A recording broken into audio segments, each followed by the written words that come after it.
The Philippine Navy has a new flag officer in command. He is Rear Admiral Cesar Tacad. Tacad replaced Vice Admiral Jesus Milan, who has retired from military service. President Aquino himself was on hand during the turnover of command ceremony. And the President's directive to Admiral Tacad maximize the Navy's limited resources to address security threats. More of this report from Rocky Ignacio.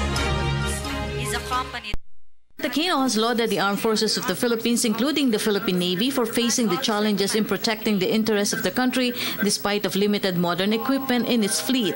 The President led the turnover of the command of flag to Rear Admiral Cesar Tacad from Vice Admiral Jesus Milan, held at Philippine Navy headquarters in Manila.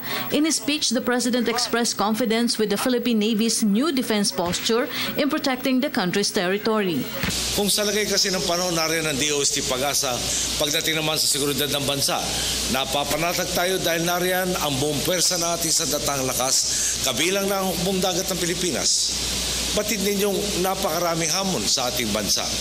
May mga problema tayong minana, mayroon tinutugunan sa kasalukuyan at mayroon ding mga dumarating pa.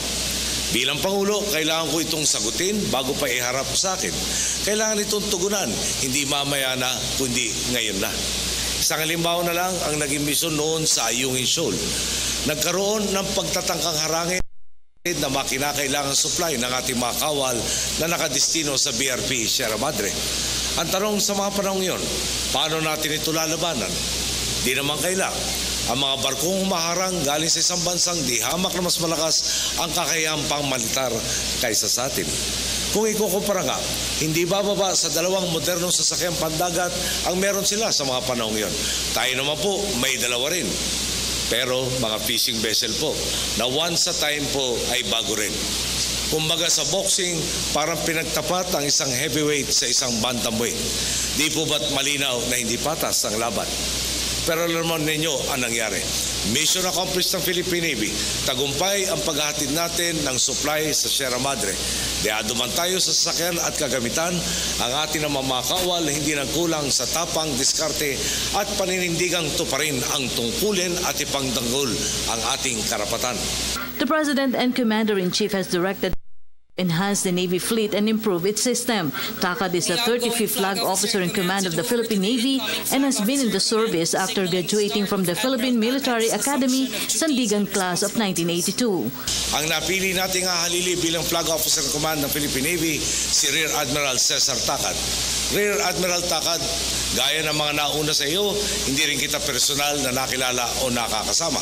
Ang balita lang sa akin, ikaw daw ang pinaghalong George Clooney at Albert Einstein sa serbisyo.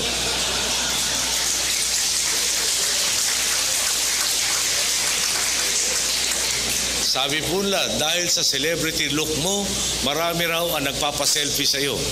Itinuturing ka ring henyo dahil sa talas ng isip mo, partikular na sa mathematics. Pero na makapareham kita, isang pambihirang katangian ang makita kong higit na ang ibabaw sa iyo, ang pagiging simple at mapagkumbaba. Rear Admiral Tacad, di biro ang bago mong tungkulin at ang mga pagsubok na hinaharap ng ating bansa. Kailangan mong balansehin ang kapasidad ng ating hukbo sa pagtugon sa mga banda sa ating seguridad.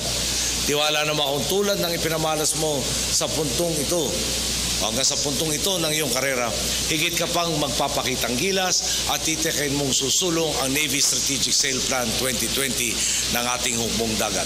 President Aquino formally thanked outgoing Vice Admiral Milan for a job well done. Talagang isang biyaya mula sa Panginoon ang makatuwang ang magigiting na pinuno ng ating uniformadong hanay. Kung tutusin, mula kay Vice Admiral Alex Pama, kay Vice Admiral Jolo Alano, hanggang kay Vice Admiral Jess Millan, bago sila may talagang pinuno ng Navy, hindi ko sila personal na nakilala. Hindi ko sila nakasama o nakatrabaho noong araw. Pero nakita nyo naman, lahat sila buong loob na pinunlad ng ating hukbong dagat. Imbis na maging pabigat, naging kabalikat natin sila sa pagpasan at pagresolba subok na ating sinuong at hinarap. Ito nga po ang huli kong pagpapalit ata sa Philippine Navy bilang inyong Commander-in-Chief. Ang totoo po, kada change of command ceremony na pinangungunahan natin, magkahalong emosyon ang aking nadarama. Paghihinayang dahil eto't dumarating ang panahong may mahusay na pinunong kailangan magpaalam sa serbisyo. Sa kabilang banda naman, nagagalak ako sa pagpapakitang gilas ng ating mga iniluluklok. Sa pagbaba nila sa pwesto, hindi sila nakatungo. Bagkus, taas noon nilang masasabing ginawa nila ng mahusay at marangal ang trabaho. The President assured that the government will continue modernizing fleet of the Philippine Navy by acquiring new and advanced sea vessels and helicopters. President Aquino inspected the newly acquired landing craft heavy transport vessels and Augusta Westland armed helicopters. The new acquisition will support Navy's continuing efforts of developing a robust island force and an effective instrument of national interest. For the People's Television, Rocky Ignacio.